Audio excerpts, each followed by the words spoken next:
कि देखी जेके जवन मांगे के बाद जज साहिबा के रोजी लग गई बा, रोजी लग गई बा कि अब उनके कोनो टेंशन नहीं बा, घर भंडार भरल रही तो रोजी रोजगार के मतलब यह है। आ देखी हिच के बांध ली गठरिया हो घरवा जाए के बेरिया तो हिच के अपन अपन पल्लू बांध ली भैया, थोड़ा थोड़ा ऐसा बांध हिच के ही बांध ली गठरिया हो घरवा चाही के बेरिया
किया बाबू किया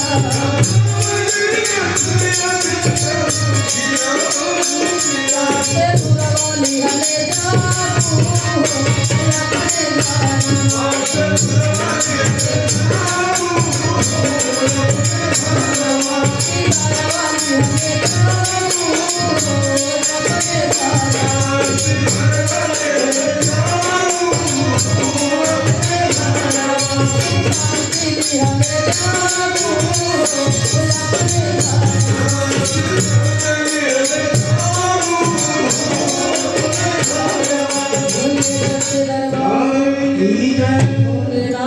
अपने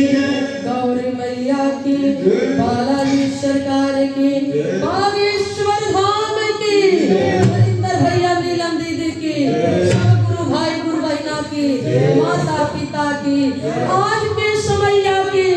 आज के जगहिया की हर हर महादेव। चलिए सब गुरु भाई गुरु बहना खड़ा हो जाए आरती के थाली सजाने गुरु बहना आरतिया कुथिया ले बस।